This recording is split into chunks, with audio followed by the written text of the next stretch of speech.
Assalamualaikum warahmatullahi wabarakatuh. Selamat siang teman-teman semua. Kali ini kelompok kami akan memberikan tanggapan terhadap kasus di ruang kelas. Sebelum itu, perkenalkan dahulu kami dari kelompok 7 yang beranggotakan Mas Citra Ika Prasetya, Mbak Cut Andi Salsabila, Mbak Novi Purwasi, dan yang terakhir saya sendiri, Novis Dwi Saputri. Terdapat 3 kasus yang akan kami tanggapi. Kasus yang pertama, bayangkan jika Anda adalah seorang guru matematika di kelas 7. Saat ini Anda hendak menyampaikan materi mengenai matematika sosial, yakni mencari nilai rata-rata atau mean. Untuk memudahkan peserta didik dalam memahami pembelajaran, Anda mencoba untuk membuat urutan atau langkah-langkah yang perlu diikuti oleh peserta didik agar dapat mencari nilai rata-rata pada sebuah soal. Anda meminta kepada peserta didik untuk mengerjakan soal yang Anda berikan. Hasilnya, peserta didik mampu mengerjakan dengan benar, sesuai dengan langkah yang telah Anda siapkan. Beberapa saat kemudian, Anda meminta kepada peserta didik untuk mengulangi soal yang sama tanpa melihat urutan pengerjaan soal, dan peserta didik mampu mengerjakannya dengan benar. Selanjutnya, menurut Anda, apa yang membuat peserta didik mampu mengerjakan soal dengan baik pada percobaan kedua atau tanpa melihat urutan atau langkah pengerjaan soal?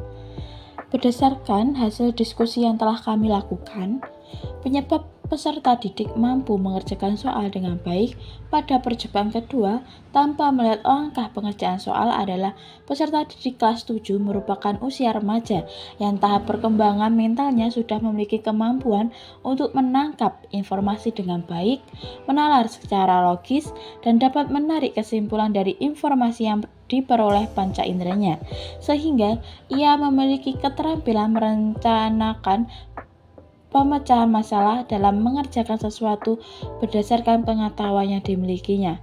Oleh sebab itu, pada kasus 1, peserta didik kelas 7 sudah mampu untuk mengerjakan soal matematika tanpa menilik langkah pengerjaan soal tersebut. Selain itu, juga didukung dari faktor penyampaian materi yang baik dari pendidik sehingga peserta didik bisa memahami soal selanjutnya dengan baik. Pertanyaan selanjutnya ialah sebagai seorang guru, dalam kegiatan belajar yang seperti apa metode di atas dapat diterapkan? Elaborasi jawaban Anda dengan menyertakan teori yang berkaitan. Menurut kelompok, metode tersebut dapat digunakan untuk melatih pemahaman konsep peserta didik. Pembelajaran dalam kasus tersebut sangat erat kaitannya dengan metode konstruktivisme. Dalam sudut pandang psikologi, konstruktivisme dikenal sebagai pendekatan yang memandang bahwa setiap individu dapat membangun pemahaman serta pengetahuan mereka sendiri melalui berbagai pengalaman yang telah dimilikinya. Metode tersebut dapat diterapkan dengan menggunakan metode ATM, amati, tiru, modifikasi. Metode ATM adalah metode pembelajaran yang berbasis pengalaman yang menekankan pada keaktifan peserta didik secara langsung pada suatu topik yang dikembangkan.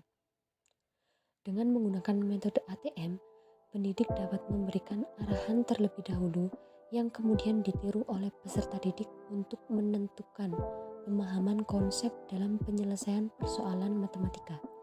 Sehingga pada tahapan selanjutnya, ketika pendidik memberikan persoalan matematika yang lain, peserta didik dapat memodifikasi langkah pengerjaan menggunakan langkah yang menurutnya lebih mudah untuk dipahami. Kasus 2. Rina adalah seorang guru di kelas 1 SD. Sebagian besar peserta didiknya belum bisa berhitung dengan lancar. Rina sedang memikirkan cara yang sesuai untuk membantu setiap peserta didik menyelesaikan tantangan belajarnya. Menurut Anda, apa yang dapat Rina lakukan untuk membantu peserta didiknya sesuai dengan tahapan perkembangan usia? Menurut kami, yang dapat dilakukan Rina untuk membantu peserta didik dapat berhitung dengan lancar adalah melalui pendekatan dan pemilihan metode yang baik dalam pembelajaran. Pendekatan pada dasarnya terdapat berbagai model, akan tetapi secara umum terdiri dari 2 jenis, yaitu berpusat kepada siswa, dan berpusat kepada guru.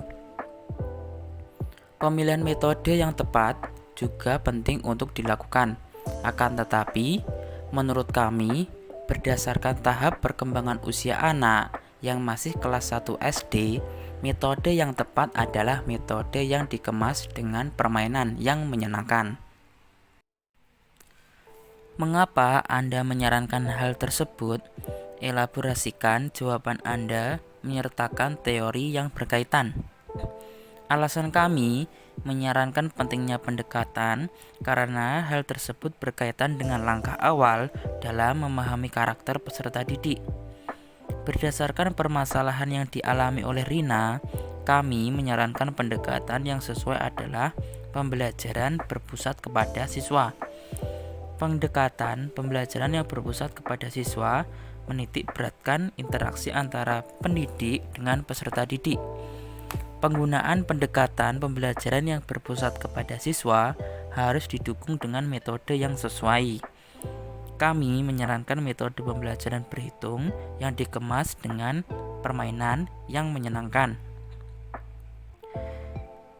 Dwi Rahayu juga menyatakan bahwa tujuan dari metode pembelajaran permainan mengarahkan dan meningkatkan kemampuan peserta didik yang mengutamakan kemudahan dan kemenarikan pembelajaran.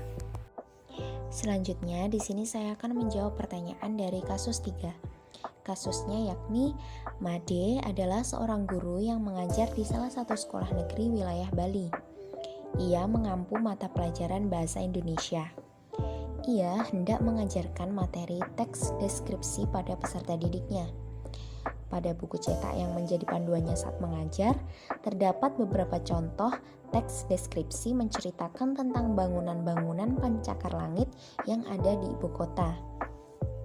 Dengan memperhatikan latar belakang setiap peserta didiknya, Made pun mencoba untuk memberikan contoh berbeda. Ia memberikan contoh teks deskripsi tentang pantai dan makanan khas di Bali. Pertanyaan pertama, menurut Anda, apakah pertimbangan dan keputusan Made sudah sesuai? Mengapa demikian? Menurut kelompok kami, pertimbangan dan keputusan Made untuk memberikan contoh teks deskripsi mengenai pantai dan makanan khas Bali sudah sesuai. Alasan yang melatar belakangi yakni sebagai berikut. Yang pertama, Made memilih contoh yang dekat dengan peserta didik, yakni pantai dan makanan khas Bali. Ketika memberikan contoh yang dekat dengan pengalaman dan lingkungan peserta didik, akan memudahkan mereka untuk menghubungkan materi teks deskripsi dengan kehidupan sehari-hari. Yang kedua, yakni minat belajar peserta didik juga akan meningkat dan mereka dapat terlibat lebih aktif dalam pembelajaran karena memiliki wawasan terhadap contoh berdasarkan pengalaman masing-masing. Yang ketiga yakni Made memberikan variasi dalam pembelajaran karena memberikan contoh yang berbeda dari buku panduan yang lebih umum. Pertanyaan yang kedua yakni prinsip apa yang Made gunakan dalam kasus tersebut? Elaborasi jawaban Anda dengan menyertakan teori yang berkaitan. Nah, pada kasus tersebut, Made menggunakan prinsip yang sesuai dengan pendekatan kontekstual. Pendekatan kontekstual yakni pendekatan yang mengaitkan pembelajaran, yakni berupa teks deskripsi dengan kehidupan dunia nyata, yakni berupa contoh teks deskripsi pantai dan makanan khas Bali.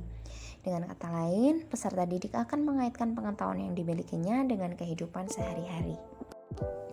Berikut merupakan referensi yang kami gunakan untuk menjawab pertanyaan-pertanyaan sesuai dengan kasus yang diberikan. Sekian presentasi dari kami. Apabila ada kurang lebihnya kami mohon maaf. Terima kasih. Wassalamualaikum warahmatullahi wabarakatuh.